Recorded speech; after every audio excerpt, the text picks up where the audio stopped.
Good morning. Isho മിശിഹായ്ക്ക് സ്തുതിയായിരിക്കട്ടെ. സുന്ദരമായ ഒരു പുതിയ പ്രഭാതം ദൈവം ദാനമായി തന്നു. നിങ്ങളോടൊപ്പം ആയിരിക്കാനായിട്ട് എനിക്ക് തന്ന ഈ സുന്ദരമായ നിമിഷത്തെ ഓർത്ത് ദൈവത്തിന് നന്ദി പറയുന്നു. ഒപ്പം നമുക്ക് ദൈവത്തോടൊപ്പം ചേർന്നിരിക്കാം. So smile and start your day with Jesus. ഈ എപ്പിസോഡിലേക്ക് നിങ്ങളെ സ്നേഹത്തോടെ സ്വാഗതം ചെയ്യുന്നു. ഞാൻ സിബി വർഗീസ്. ഇന്ന് പുതിയ വചനം പഠിക്കുകയാണ്. ഇന്നലെ നാം കഴിഞ്ഞ ആഴ്ചത്തെ വചനമാണ് ആവർത്തിച്ചത്. കഴിഞ്ഞ ആഴ്ച പഠിച്ച ഓരോ വചനങ്ങളും നമ്മൾ ആവർത്തിച്ചു. ഇന്ന് പുതിയ വചനം പഠിക്കുകയാണ്. അത് വിശുദ്ധ പൗലോസ്ലീഹ കൊറിന്തിയോസുകാർക്ക് എഴുതിയ 1-ാം ലേഖനം 15-ാം അധ്യായം 19-ാം വചനം. അതങ്ങനെ ഞാൻ പറഞ്ഞത് ആ വചനം മറന്നു പോകാൻ പാടില്ല, ഒരിക്കൽ ഓർത്തിരിക്കേണ്ട ഒരു വചനമാണ്. നമ്മുടെ ജീവിതത്തിൽ വളരെ പ്രാധാന്യം നൽകേണ്ട, നമ്മുടെ ജീവിതത്തിൽ മനനം ചെയ്യേണ്ട ഒരു വചനമാണ്. വിശുദ്ധ പൗലോസ്ലീഹ കൊറിന്തിയോസുകാർക്ക് എഴുതിയ 1-ാം ലേഖനം 15-ാം അധ്യായം 19-ാം വചനം. The first letter of Saint Paul to the Corinthians, chapter 15, verse 19. ഈ ജീവിതത്തിന് വേണ്ടി മാത്രം ക്രിസ്തുവിൽ പ്രത്യാശ വെച്ചിട്ടുള്ളവരാണെങ്കിൽ നമ്മൾ എല്ലാ മനുഷ്യരെയും നിർഭാഗ്യരാണ്.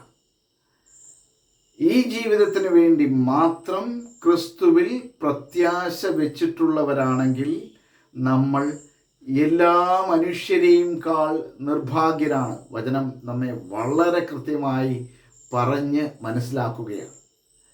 If for this life only we have hoped in Christ, we are of all people most to be pitied.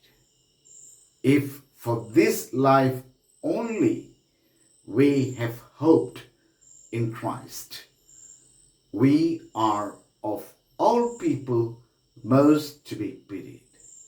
അപ്പം നമ്മൾ ഈ ലോക ജീവിതത്തിന് വേണ്ടി മാത്രമുള്ളവരല്ല, നമ്മൾ സ്വർഗത്തിൻ്റെ മക്കളാണ്. സ്വർഗത്തിലേക്കുള്ള യാത്രയിലാണ്. നമുക്കൊരു മുതൽക്കൂട്ട് അവിടെ വേണ്ടേ, ഒരു നിക്ഷേപം വേണ്ടേ. അപ്പം നമുക്ക് നമ്മുടെ പ്രാർത്ഥനകളൊക്കെ ഈ ലോക ജീവിതത്തിൽ ഏതെങ്കിലും ഒരു കാര്യം നടന്നു കിട്ടാൻ വേണ്ടിയിട്ട് മാത്രമാവരുത്. അതിനല്ല പ്രാധാന്യം നൽകേണ്ടത്. നാം പ്രാധാന്യം നൽകേണ്ടത് നമ്മുടെ നിത്യജീവന് വേണ്ടിയിട്ടാണ്. നിത്യകാല ജീവിതത്തിന് വേണ്ടിയിട്ടാണ്. ദൈവത്തോടൊപ്പമുള്ള വാസത്തിന് വേണ്ടിയിട്ടാണ്. അപ്പം നമുക്കെല്ലാം തരും, ദൈവം തരും. ദൈവത്തോട് ചേർന്നിരുന്നാൽ, ദൈവത്തിൻ്റെ മക്കളായാൽ അവിടത്തേക്കറിയാം നമുക്ക് എന്താണ് ആവശ്യം, അത് ദൈവം തന്നുകൊള്ളും. പ്രാർത്ഥിക്കണം, അതിന് ആ പ്രാർത്ഥനയൊക്കെ വേണം. നമ്മുടെ ഈ ആവശ്യങ്ങൾക്ക് വേണ്ടിയുള്ള പ്രാർത്ഥനകളൊക്കെ വേണം. ഒപ്പം അതിനേക്കാൾ പ്രാധാന്യം നൽകേണ്ടത് ക്രിസ്തുവിനോട്, ദൈവത്തോടൊപ്പം നമുക്ക് വസിക്കുവാനുള്ളൊരു ആഗ്രഹം, സ്വർഗത്തിൽ വസിക്കാനുള്ളൊരു ആഗ്രഹം, ക്രിസ്തുവിൻ്റെ സ്വന്തമായി മാറുവാനായിട്ട് ഒരാഗ്രഹം നമുക്കുണ്ടാവട്ടെ. അപ്പോൾ ഈ ലോക ജീവിതത്തിന് വേണ്ടി മാത്രമല്ല നമ്മുടെ പ്രാർത്ഥന ഒതുക്കേണ്ടത്, സ്വർഗത്തിന് വേണ്ടി പ്രാർത്ഥിക്കാം, ആഗ്രഹിക്കാം. മറന്നുപോകരുത് വചനം. കൊറിന്തിയോസുകാർക്ക് എഴുതിയ 1-ാം ലേഖനം 15-ാം അധ്യായം 19-ാം വചനം. ആമേൻ.